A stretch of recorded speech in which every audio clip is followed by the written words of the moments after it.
Antes que nada, quiero agradecerles a todos y yo soy Ana Laura Alvarado. Yo soy Brenda Isabel Delgadillo. Y nuestro capstone es en la imagen de los revolucionarios Zapata y Villa a través de la literatura, el cine y los corridos mexicanos. Nuestros advisors son el doctor Donaldo Urioste y el doctor Rafael Gómez. Bueno, antes de comenzar, queremos dar un agradecimiento a nuestros advisors, usted, doctor Donaldo Urioste, y al doctor Rafael Gómez, al igual que a todas nuestras familias y amigos por el apoyo que nos han dado durante estos 4 años que hemos estado aquí. Aquí tenemos un breve esquema de lo que será nuestra presentación. Continuando con el esquema. ¿Por qué escogimos este tema? Bueno, pues tanto Ana como yo tenemos un interés mutuo en la Revolución Mexicana, lo que fue este acontecimiento histórico que llegó a México a principios del siglo XX. Ambas también estamos interesadas en cómo Villa, tanto como Zapata, están siendo básicamente su imagen de ellos dos a través de la literatura, el cine y los corridos mexicanos. Nuestras preguntas de investigación son: ¿qué fue la Revolución Mexicana y qué trajo a México? ¿Cómo se presenta Francisco Villa y Emiliano Zapata en la literatura? ¿Cómo se presenta Villa y Zapata en las cintas cinematográficas? ¿Cómo se presenta Villa y Zapata en los corridos mexicanos, es decir, la música? Bueno, ahora vamos a empezar a hablar un poco de qué fue la Revolución Mexicana. Les vamos a dar un poco de contexto de qué fue. ¿Qué fue la Revolución Mexicana? Bueno, pues este fue un evento histórico que tuvo sus inicios en 1910 hasta 1920. Fue la primera etapa, en la etapa donde hubo mucha batalla, muchas matanzas entre sí, podríamos decir. Básicamente fue la clase baja de México en contra de Porfirio Díaz. Y querían una reforma agraria, es decir, querían tierra, querían derechos, querían libertad, estaban hartos del porfiriato que ya había estado en México por alrededor de unos 30 años. ¿Cuáles fueron las causas que llevaron a la Revolución Mexicana? Bueno, pues como ya mencioné un poco, la dictadura de Porfirio Díaz. Porfirio Díaz era presidente de México en ese entonces. Trajo cambios, sí trajo muchos cambios económicos a México, pero también hubo mucha opresión a la clase baja de México. Entonces, ¿qué pasó? Esta clase baja de México se hartó y empezaron a clamar justicia, clamar tierra, clamar libertad. La iglesia también tuvo un papel fundamental en la revolución, porque la iglesia había tomado mucha tierra que no la usaban para nada. O sea, esta tierra se había, podríamos decir, arrebatado de la clase baja y no se estaba trabajando esta tierra. Los indígenas y los pobres de México en este entonces querían la tierra para poder trabajarla. ¿Cuál fue la resolución de la Revolución Mexicana? Bueno, pues de la Convención de Aguascalientes de 1914, Zapata, Villa, tanto como otros líderes revolucionarios se reunieron y en sí crearon una nueva constitución donde estaban básicamente poniendo un esquema de qué eran los planes que ellos tenían a futuro para México y qué querían de esta convención. También se le otorgó tierra a la clase baja. Tanta batalla que hubo, tuvo esa consecuencia, que muchos pudieron agarrar tierra nuevamente. Las figuras importantes que nos deja la revolución, a pesar de muchos más, son dos de los más destacados, son José Doroteo Arango Arámbula, o mejor conocido como Francisco Pancho Villa, y también Emiliano Zapata. Bueno, pues ahora vamos a hablar de Emiliano Zapata. ¿Quién fue Zapata? Zapata nació el 8 de agosto de 1879 y falleció el 10 de abril de 1919. Él fue originario de Anenecuilco, México, y era un trabajador agrícola. A los 17 años él quedó huérfano por la muerte de su madre y su padre y se convirtió en la cabecera de su casa al hacerse a cargo de sus hermanos. Un dato importante también, Zapata fue elegido el presidente del Comité de Defensa de su pueblo. Aquí es donde Zapata comienza a tener sus inicios en la Revolución Mexicana.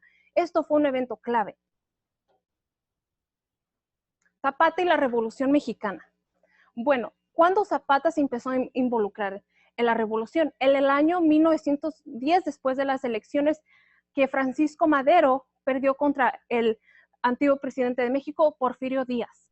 Zapata básicamente empezó a enseñarle, a demostrarle apoyo a Madero porque estaba creyendo en algunos de los ideales de Madero y pensaba que Madero podría traer cambio a México.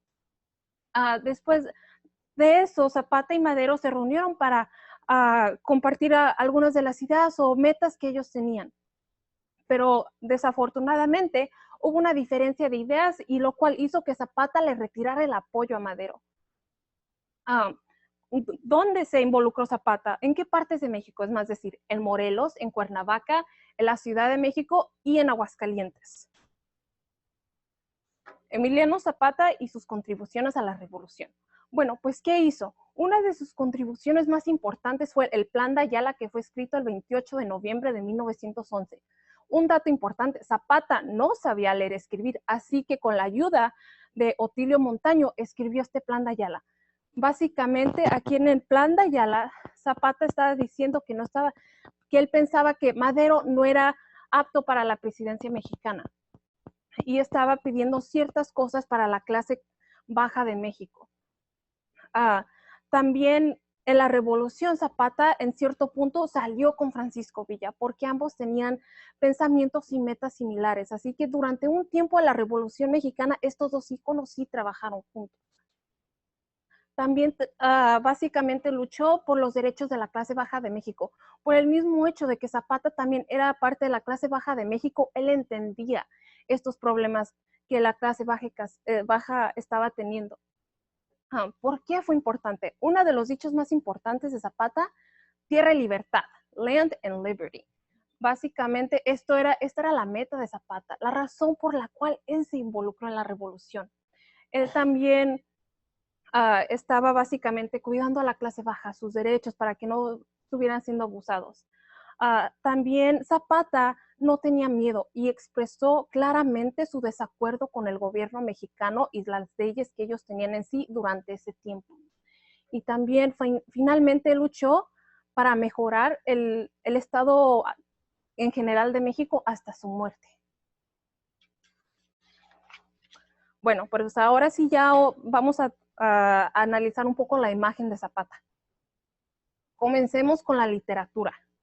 La obra que yo escogí fue Tierra de Gregorio López y Fuentes. Él es un autor mexicano y publicó esta novela en el año 1932 y es conocido como uno de los cronistas más importantes de México. Básicamente, allí escribió un poco de lo que puede ser el argumento de la historia. Ahí, básicamente, nuestro protagonista Antonio, lo que hizo que él se involucrara en la revolución y que cómo Zapata y él se unen para luchar por mejorar el Estado de México. Y ahora escogí 3 citas. Estas son mis traducciones personales que yo hice del inglés al español. Aquí están en inglés, yo las voy a leer en español. Comencemos con la primera. Yo fui a la Revolución Maderista solo por lo que dice el artículo 4 del Plan de San Luis, firmado por Madero. Mire usted, siempre lo traigo a la mano, como el documento mejor de que los cambios de presidentes no es lo que nos interesa. Bueno, ¿qué dice esta cita de Zapata? Bueno, que los documentos eran fundamentales para Zapata, para justificar sus acciones. Zapata era un hombre que no daba un paso en falso, él siempre estaba justificando lo que hacía. Como él decía, él siempre llevaba ese plan de Ayala. Para él era importante de que él no hablaba nomás por hablar. Él tenía justificaciones para actuar durante la revolución. Y la segunda cita que tenemos, Zapata deja de ser un general para convertirse en una bandera. Pues básicamente una bandera es como un símbolo de un país, representa un país. ¿Y qué fue lo que Zapata se convirtió? Se convirtió en un símbolo del país. La tercera cita. Y el general Zapata contó un cuento, uno de esos con que resolvía hasta las cuestiones más trascendentales llenos de sabiduría. ¿Qué dice esto de Zapata? Zapata usaba sus mismas experiencias de la niñez para resolver conflictos que surgían durante su lucha revolucionaria. Él siempre usaba dichos o sus propias experiencias para educarse tanto a él como a los demás. No nomás se enfocaba en sí, se enfocaba también en dar su sabiduría de la vida a otros individuos. Bueno, hagamos la transición a Zapata en el cine. La película que escogí, Viva Zapata, que salió el 7 de febrero de 1952, dirigida por Elia Kazan, y tenemos a Marlon Brando como el protagonista y John Steinbeck que escribió el guión para esta película. Y básicamente la película está siguiendo a Zapata durante la Revolución. Y básicamente ya analizando un poco la película, unos aspectos que a mí me atrajeron la atención fueron tanto la apariencia física, el habla, la clara distinción entre los indios y los políticos, la vestimenta, en la forma de hablar, en las acciones. También que durante la película Zapata se enfocó en alzar la voz ante las injusticias. Zapata no se callaba nada, no tenía filtro esta figura. También defendía a los que no tenían voz. Desafortunadamente, durante la revolución, los que sufrían más era la clase indígena, entonces que Zapata siempre los estuvo defendiendo. Y también algo que fue muy interesante, que Zapata tenía un interés amoroso en esta película, así que estaba enseñando un poco un lado humano de esta figura. Y básicamente, ya analizando un poco de los puntos que acabo de dar, básicamente estaba dando estereotipos de la clase baja. Zapata sabía que podía ayudar a mejorar el pueblo mexicano si él aprendía a leer y escribir. Él veía eso como clave para poder seguir con su lucha. Al igual que él es visto como un héroe por la clase baja. Zapata era un héroe a ojos de ellos. Y también si Zapata desconfiaba de un individuo era por algo. Zapata, como lo he dicho, él no daba un paso en falso. Y también esto siendo la conexión con su interés amoroso en la película, su interés amoroso era de una clase social un poco más alta. Así que Zapata básicamente era, como lo he dicho, de clase baja. Así que él no dejó que esa diferencia de clases impidiera su lucha por este interés amoroso. Y básicamente al final la película dio una imagen positiva de esta figura a pesar de los estereotipos que se le puso a él. Ahora ya para irnos a Zapata en los corridos. Básicamente, el corrido que yo escogí fue el corrido a la muerte de Emiliano Zapata, y aquí también puse la traducción al inglés. Este corrido fue interpretado por Amparo Ochoa, y básicamente lo que habla en el corrido es de que Emiliano Zapata, ha sido asesinado, y el narrador está básicamente contando cómo fue que lo asesinaron, al igual que la tristeza que inundó a México tras su asesinato. Y ahora un breve análisis de este corrido. Escogí 2 citas del corrido. Nuevamente, estas son mis traducciones al inglés. Yo las leeré en español. La primera: nació entre los pobres, vivió entre los pobres y por ellos combatía. No quiero riquezas, yo no quiero honores. A todos así decía. ¿Qué está hablando de esto? Que él era humilde, él estaba orgulloso de sus raíces, él no escondía que era de clase baja, él al contrario, con orgullo lo aceptaba. Y el trabajo en equipo para los esfuerzos revolucionarios era importante para él. Vayamos a la segunda cita. Mientras yo viva, los indios serán dueños de sus tierras. ¿Qué dice esto de Zapata? Él daba voz a la clase baja ante el gobierno, él no tenía miedo. Zapata tenía enemigos por todo México, pero él con tal de luchar por la clase baja de México, allí alzaba su voz.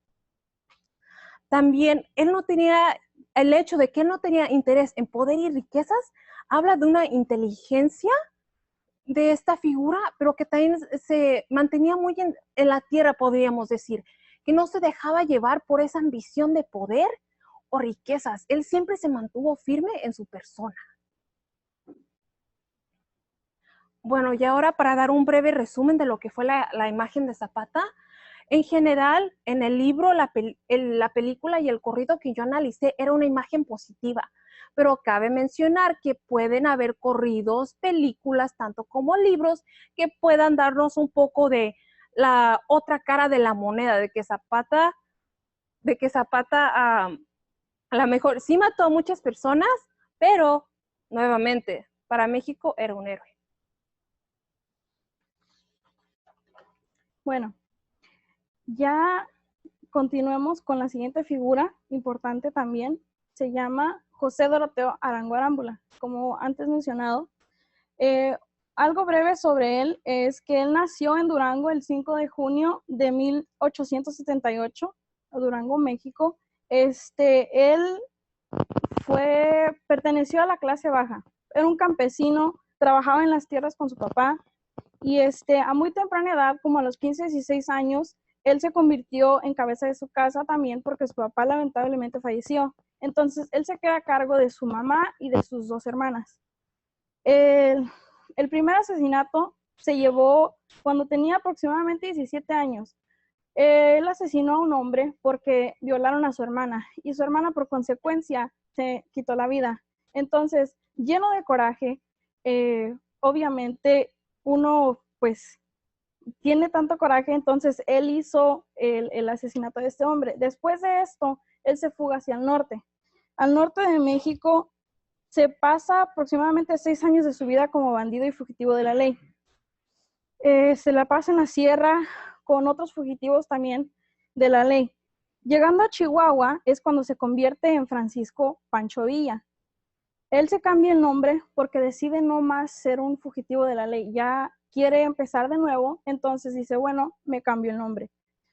Él era bandido, pero llegando a Chihuahua se convierte en un minero, trabaja en las minas y como toda una persona normal, pues, pero lamentablemente él sigue en malos pasos. Cuando él estaba en la sierra, para sobrevivencia, él robaba.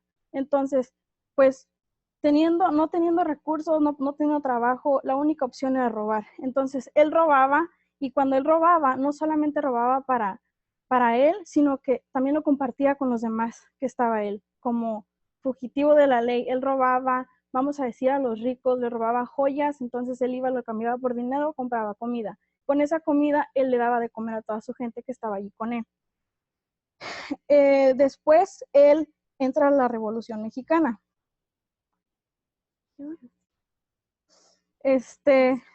Villa y la Revolución. ¿Cuándo se involucra Villa en la Revolución? Él se involucra en 1910. ¿Dónde? En Chihuahua.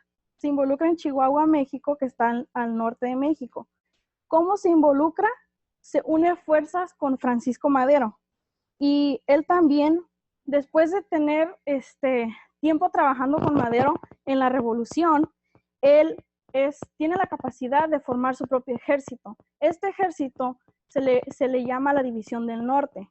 Con esta División del Norte, pues él es el líder de la división. Y esta división fue muy exitosa en un tiempo y gracias a eso, Pancho Villa se conoce también como el Centauro del Norte por sus éxitos. Después de eso, Madero se convierte en un líder revolucionario y después Villa termina convirtiéndose en un coronel. Pancho Villa y sus contribuciones a la Revolución Mexicana. ¿Qué hizo? Pues él y Madero lograron sacar a Porfirio Díaz del poder. Mencionado antes, Porfirio Díaz era el dictador de México. Entonces, él por un lapso de 30 años o más estaba en el poder. Entonces, la gente pues harta no sabía qué hacer. Entonces, Madero y Villa se unen y logran sacarlo del poder.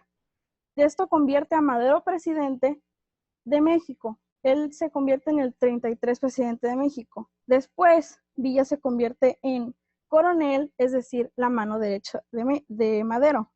Él luchó con Madero por política y también luchó con Zapata como un revolucionario agrario y social.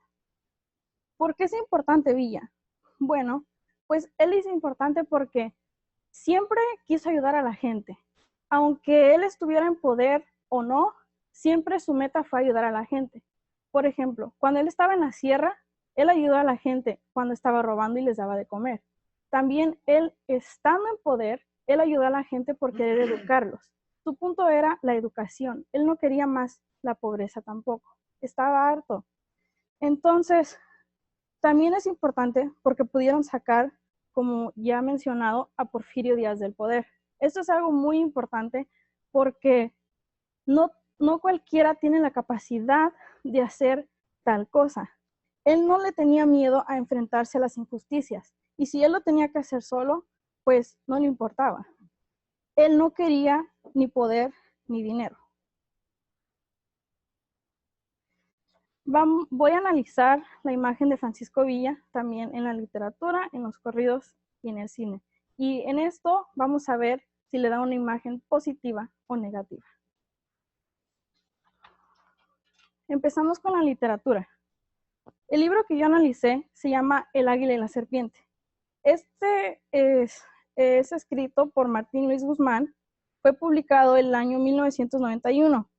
Martín Luis Guzmán es un novelista y un periodista mexicano, y él estuvo bajo el mando de Pancho Villa por un tiempo. Esta novela es una novela autobiográfica, es decir, personal, pues. Aquí Martín Luis Guzmán, el autor, nos dice sobre sus encuentros con Villa y sobre cómo fue que él también se inició en la revolución. Este libro presenta dos lados de la moneda de Villa, una imagen positiva, al igual que también una más o menos violenta. Ya veremos. Las citas que yo agarré del libro son aquí presentadas. Esta es mi traducción al inglés y yo se las voy a leer en español. La primera cita dice: su mirada de ojos, no sé qué de fiera en su cubil, pero de fiera que se defiende, no de fiera que ataca. ¿Qué nos dice esta cita? Esta cita nos está diciendo sobre la mirada, una de las características de Villa. Aquí nos dice que Villa no era una persona que confiaba en cualquiera. Él, por motivos, tenía un poco de desconfianza. También nos dice que él se sabía defender. No tenía miedo a nada, no le temía nada. Y también nos dice que atacaba siempre con una razón. Es decir, era un poco impulsivo, pero tenía sus razones de atacar, tenía sus razones de sus actos. La siguiente cita dice: él y su pistola son una sola cosa. Quien cuente con lo uno contará con lo otro, y viceversa. De su pistola han nacido y nacerán sus amigos y sus enemigos. Aquí la pistola es como un símbolo para Pancho Villa. Era muy raro ver a Pancho Villa sin una pistola, es decir, desarmado. Para los que lo conocen, siempre en una imagen de él, siempre se presenta con sus cartuchos y con su pistola, porque eso era Pancho Villa, un revolucionario. Entonces, sin su pistola, él no era el mismo. Muchos pueden decir que sin su pistola no era nadie, no era Francisco Villa, porque por lo mismo, que es algo fundamental en su imagen. La siguiente cita dice: yo voy a encargarme de que su vida cambie. Por principio de cuentas, tome esto para que se ayude. Esta es una cita de Pancho Villa que le está diciendo a un amigo. Entonces, él aquí nos demuestra que él le preocupaba ayudar a la gente. Su propósito siempre fue ayudar a la gente. No le gustaba ver a alguien como con una necesidad y él sin sentirse impotencia, sin poder hacer nada. Entonces, aquí él le da dinero a un hombre que está en circunstancias que no sabe ni qué hacer ya más, porque tiene trabajo, pero el dinero no le alcanza. Pues en México, antes lo que más podía ganar uno eran 50 pesos. Y no era mucho. Entonces, en este libro, El águila y la serpiente, hay una imagen de Villa positiva y negativa. Positiva en la forma en la que él aspiraba a ayudar a los demás. Él quería ayudar, él le importaba que la gente se educara, Él quería educación. ¿Por qué? Porque él no tenía educación y él sabía la importancia de la educación. También nos da una imagen media negativa porque nos demuestra un lado violento de Villa, porque nos demuestra cómo cuando él se enojaba era impulsivo, era un volcán, se enojaba y eruptaba. Y lo hacía por motivos, porque pues él estaba harto o porque no le gustaban las injusticias. Entonces, él quería que todo fuera justo. Seguiremos analizando a Villa en el cine. La cinta cinematográfica que describe mucho a Villa se llama La muerte de Pancho Villa. Esta película fue realizada el 2 de mayo de 1974. El director es Mario Hernández y el protagonista que le da vida a Pancho Villa es el señor Don Antonio Aguilar. Muchos que lo conocen, Don Antonio Aguilar es un cantante famoso en la música regional mexicana, en las rancheras. Es muy, muy conocido en México. Y esta cinta es narrada en forma de primera persona. Empieza como llegan dos hombres a querer entrevistar a Pancho Villa.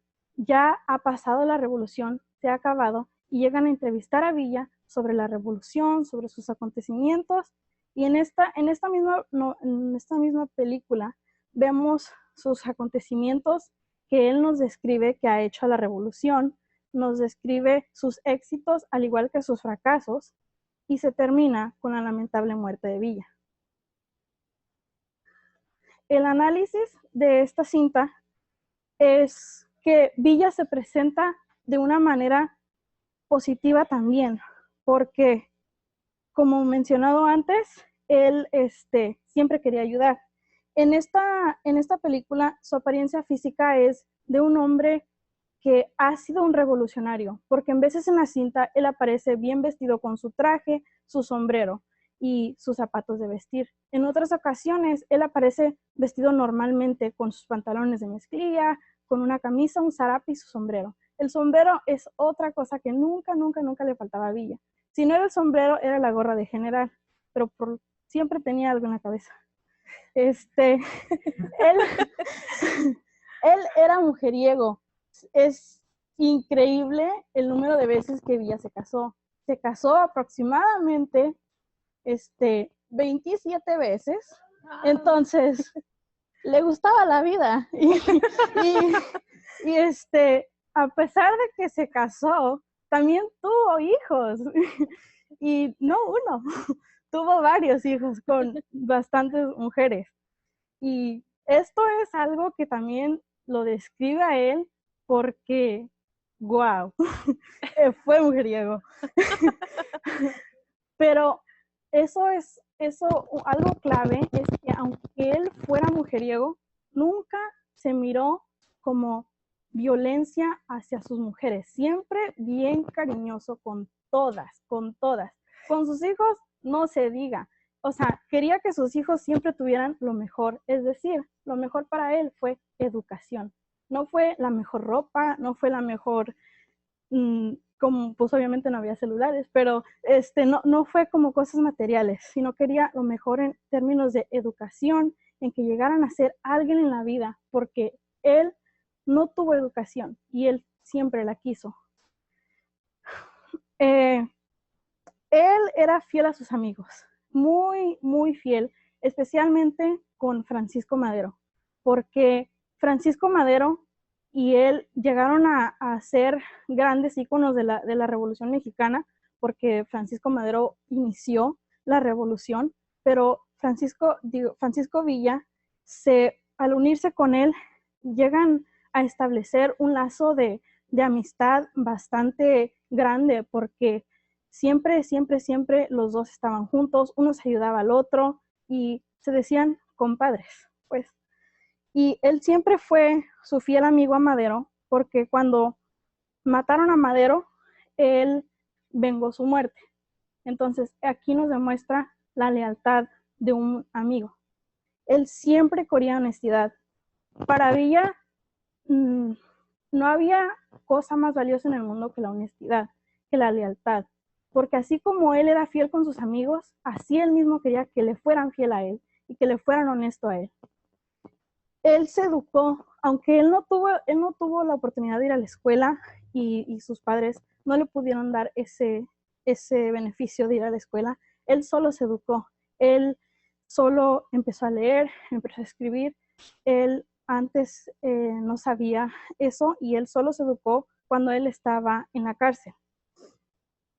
Él construyó escuelas porque como tenía bastantes hijos, quería que se educaran. Y no nomás lo hizo por sus hijos, sino también lo hizo por toda la gente de su pueblo, porque los niños merecen una educación. Y eso era lo que Villa creía. Él hacía justicia a las injusticias. Como mencionaba anteriormente, él hizo justicia a la muerte de Madero, porque a Madero lo mataron a traición.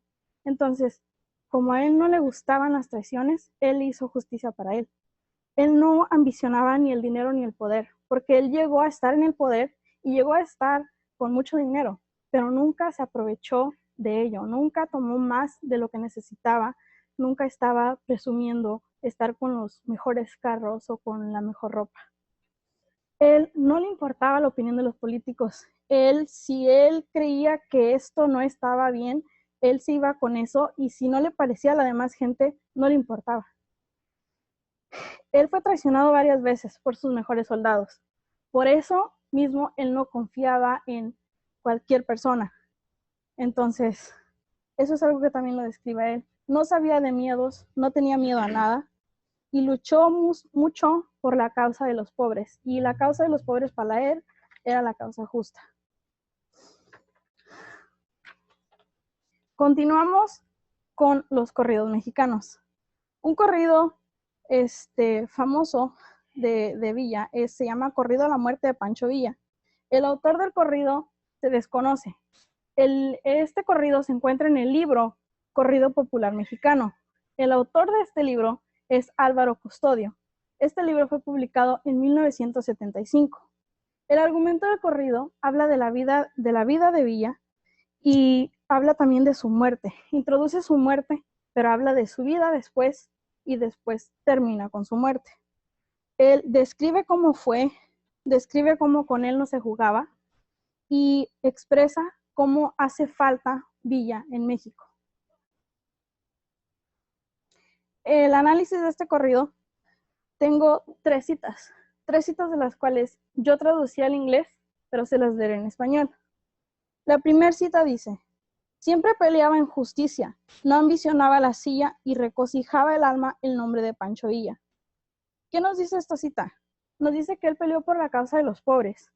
Nos dice que él no quería el poder, que él se enorgullecía de ser Pancho Villa porque él sabía que lo que él hacía era lo correcto. Él, como mencionado varias veces, no quería el poder. Grábenselo, amigos, no quería el poder. La segunda cita dice: Villa fue leal partidario, siempre benigno y sincero. Vengó la horrible traición que le hicieron a Madero. Aquí se demuestra un poco de su lealtad a sus amigos. Se demuestra que él tenía tolerancia ninguna hacia las malas jugadas, hacia las traiciones. Él quería que todo fuera hecho y derecho. Y si no era así, no quería nada. La tercera cita dice: despedida no les doy. La angustia no es muy sencilla. La falta que hace a mi patria el señor Francisco Villa. Aquí nos dicen que Francisco Villa es un ícono irreemplazable. Nunca en la historia volverán a ver más como Francisco Villa, porque para ser como Francisco Villa se ocupan bastantes cosas, entre ellas sus características de valentía, de no tener miedo hacia nada y de siempre hablar cuando algo no está bien. México necesita más hombres como Villa, porque hasta hoy en día hay ciertas injusticias en México y hay veces que la gente se siente impotente y no se puede hacer nada. Por eso es, como se dice, pollitos como Francisco Villa no nacen todos los días, porque es difícil de encontrar. Para concluir, la imagen de Pancho Villa que se da en las cintas cinematográficas y en el corrido es bastante positiva, porque habla de sus buenas cualidades. En la literatura demuestra un lado de violencia, al igual que un lado de sus buenas características que él tenía. Y en la literatura hacen un buen trabajo en demostrar los dos lados, porque una persona no siempre tiene un lado positivo, también tiene un lado negativo. Y hay muchos más recursos, pues se pueden ver bastantes otras imágenes de Villa, pero al final del día, Pancho Villa es y será un ícono en México que nunca se olvidará y que es una de las más grandes figuras que existen en el país. Bueno, pues ahora vamos a dar un muy breve resumen de lo que acabamos de hablar. Básicamente, ¿qué analizamos? 2 novelas, 2 corridos, 2 películas. En general, fue una imagen muy positiva que recibimos de ambas figuras, como estaba hablando Ana hace poco, con un poco de excepción de Villa en la literatura.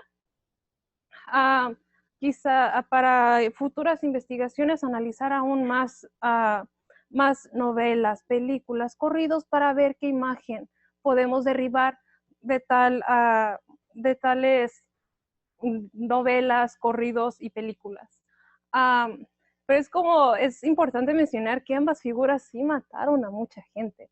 O sea, aunque sí tienen una imagen por lo general muy positiva, sí mataron a muchos individuos en sus esfuerzos revolucionarios. Muchísimas gracias. Muchísimas gracias.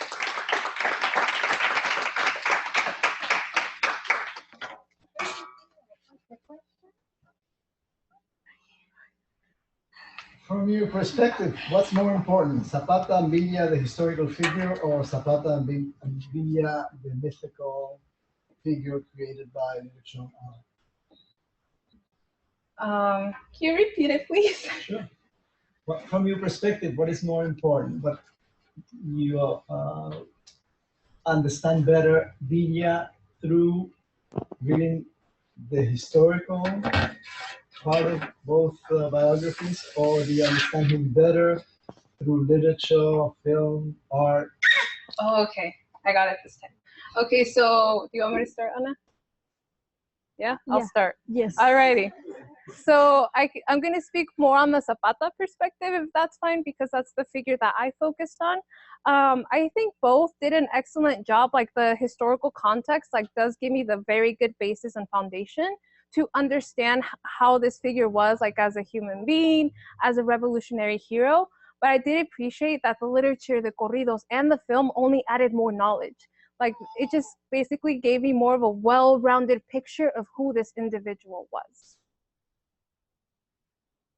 In my case, I like both historical and literature, because in historical sources, I found a lot that it was either just positive or just negative. But in literature, I found it really interesting that I saw both sides of him. The side where he was super, super violent and he did not have any tolerance over betrayals at all.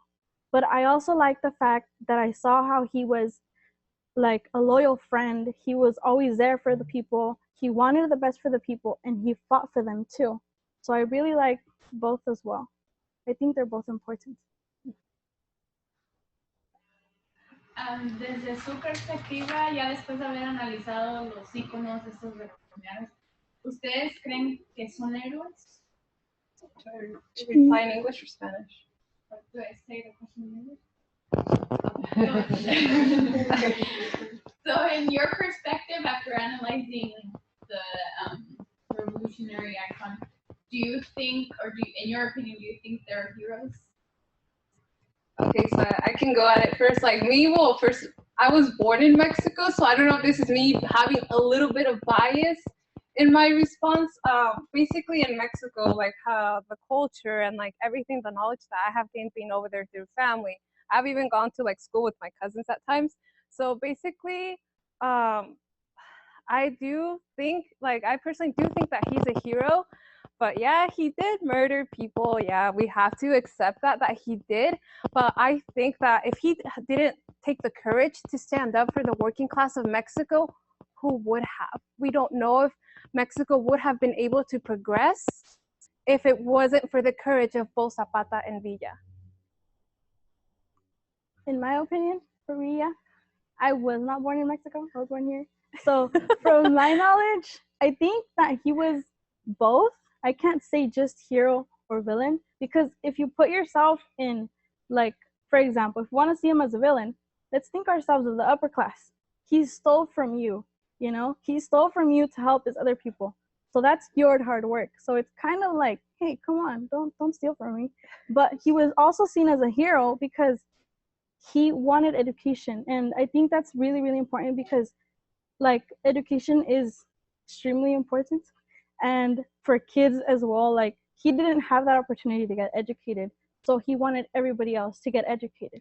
And the fact that he built schools for all his children and everybody else was something like really big, because that to me is like a hero, because who knows who would have built those schools if it wasn't for him? Who would have educated all these children? Who knows what these children are? You know, who knows if we're related to somebody really smart that's son of Pancho Villa?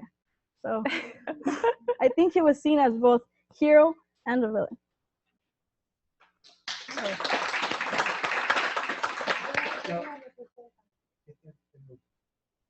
In our side of the border de la frontera, no? Pancho Villa normally has a fairly bad image. Yes. Can you explain that bad image? I mean, I don't know if you studied that part of it, but. Yeah. Okay. So from this side, he has a bad image because he worked with the United States as well. Constantly with his division of the North, he was always looking for weapons. He wanted weapons from them. So there was this point in history where I think it was between Mexico and US, something was going on. And Francisco Villa, he was neutral because he was smart. Because he knew that if he would take one or the other side, he would have no weapons and he would have no power support. So he was neutral, so he decided to get the best of both worlds, weapons and the help of power.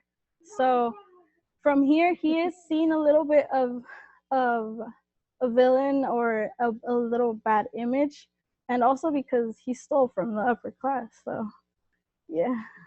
But one other thing is that he's one of the only owners who has ever invaded the United States. Yes. The District of Columbus, yeah. And because of that, you know, it was part of his vengeance for the U.S. stopping farming. And so he did that. And then of course you had Pershing following over Mexico, and it never caught him. But that's on this side of the border. Mm-hmm. In Mexico, you know, he's still that hero because he also defied and was not caught by Pershing when they turned into Mexico to catch him. Yes.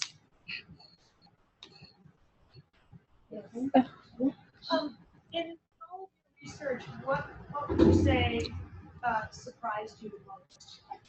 What did you discover that was really a surprise that you weren't expecting? Well, for me personally, most of what I found through my research, I kind of already had an idea of. So it was just putting a bigger smile on my face, because I absolutely love the Mexican Revolution and these figures. So for me, the more research I did, the bigger smile I got, because it was, for me with Villa, like for me, he's a revolutionary hero. So it was just building on to that like already original thought I had of the hero, even more with my research. So, but I guess, I don't know if this kind of answers your question, but I enjoyed reading the novel the most. It was amazing.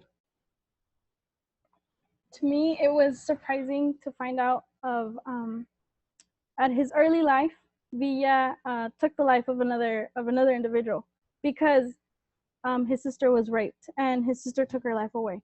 And I found that really interesting, because having 16, 17 years old, to have the courage and to have like the hate to do that, it's like, wow. So I found that really, really interesting, because that told me a lot about him, that he didn't like betrayals. He had no tolerance for that. And as I just kept on researching him, I found out more and more that he had zero tolerance to betrayals, or to like just people playing one person, like two-sided people, two-faced people. He had no tolerance to that. So to me, that was amazing, because I you know, it was really cool to find out that a person just didn't have no tolerance, and if somebody was like that, he would fusilarlos.